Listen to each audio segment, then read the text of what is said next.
Healthy Scratch Red Wings Report, presented by 5v5hockey.com. Hey guys, welcome back to the Healthy Scratch Red Wings Report. It's Buschy with you once again. It's trade deadline day. It's like 11 in the morning and nothing's happened yet. And I don't really know if anything's going to happen. I was at 3 Red Wings games in the past week and a half. Columbus on Thursday, the Stadium Series in Ohio on Saturday, and then the Utah game last night. And I got to say, I don't know what's going to happen today. It's one of those deadlines where it feels bad right now. The short term is, this sucks. The Red Wings are on a 4-game losing streak. They've had 2 7-game win streaks peppered in there before the Four Nations break. And they don't look good. I mean, it's something where I'm looking at this team going, what's the problem? The goaltending has been terrible lately. Can't get a save. They've been out shooting. They outshot Columbus at the Ohio Stadium 48-20 and lost. They outshot Utah yesterday basically 2-1 and lost 4-2. And 15, 16 shots and 4 goals go in. That's not good. That's just not good enough. And I know that the defense is not helping them out. 3 of our defensemen are completely useless. Ben Sherratt, Justin Hall, and Erik Gustafsson. All 3 absolutely useless. Edvinsson, Johansson, they're young, basically both rookies. And then you got Mo Seider taking the brunt of everything. And there's been stupid mistakes. There has been things where it's just critical error after critical error in times where you can't do that. And up front, right now, Lucas Raymond and Dylan Larkin have been terrible since the break. And there's no excuse for that. I know people are going to be like, well, they had that Four Nations thing. There's been so many players that were in the Four Nations that are completely fine right now. And they are not it right now. And they're our best players, and they're not playing like it. The second line, Kane, Comfort, DeBrincat. Hey, Alex DeBrincat's got a motor on him. He's been scoring goals. He's been gritty. I'll say he's been our best player since the break. And yeah, Kane's putting up some points, but there's really nobody else that's going to score. In the bottom 6, who is there? I mean, there's some useless, and I want to say useless guys in, I don't even know if it's a respectful term, but Tyler Mott, what does he do here? Christian Fischer just got waived. He's gone. He didn't really do anything either. Had 1 goal in 45 games. Joe Veleno is making $2.4 million. For what? To do what? Whenever the bottom 2 lines are out there, I look at it and go, they're not going to score. There's no way they're going to score. If they do, I'd be like, I wouldn't put money on that. There's no way. So what do you think the Red Wings are going to do at the trade deadline? Because Steve Yzerman has shown that he's going to get his prospects, he's going to make his picks, and he's going to be super patient, and they're not going to do anything splashy. So I don't see anything happening today. And it's the same thing that's happened the year before and the year before, where the Red Wings go on a shitty run right before the trade deadline, and it's absolute buzzkill, and then nothing happens, and we sell, and that's it. It's a seller's market right now.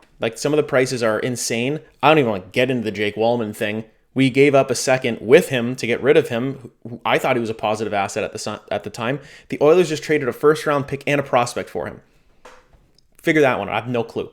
So what I would like to see today is, let's get us rid of some shitty contracts. Tarasenko, who's useless. Justin Hall, who stinks. Or even Erik Gustafsson, who I think is terrible too. Those 3, they're all signed next year. That is not good. We need to get rid of those contracts right now. And I think the Red Wings need to gut their pro scouting department, because it has largely been miss after miss after miss after miss. Free agent signings, all of that stuff. And really the only big trade that the Red Wings have had is Alex DeBrincat, who forced his way out of Ottawa to come specifically to Detroit. So there has been some problems with the pro scouting. Amateur level and drafting prospects, I'll give them an A+. I mean, a lot of these prospects are on the team right now. And there is regression a little bit, where I said if there's going to be younger guys on the team, there's going to be regression.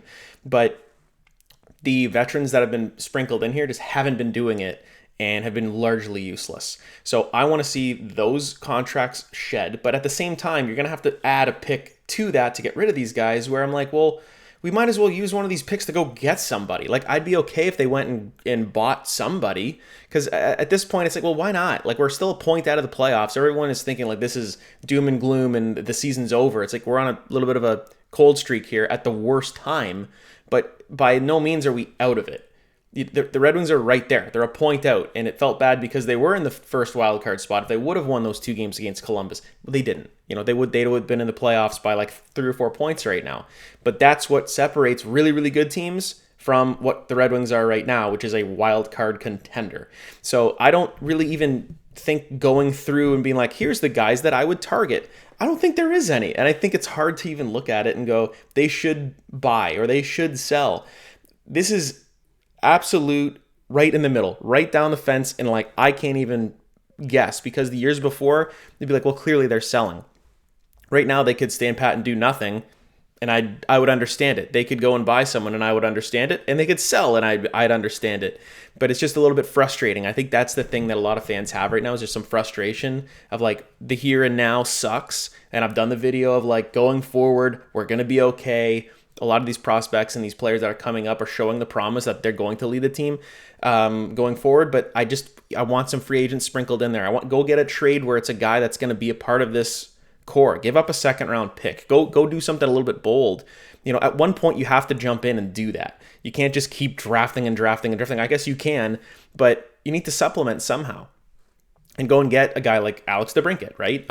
Or go get a guy like Patrick Kane. Like, go get the next guy. We need some help on defense. We need a second line center, because JT Compher is not a second line center. Andrew Kopp out for the year, so that's, you know, a lot of depth down the middle that's gone.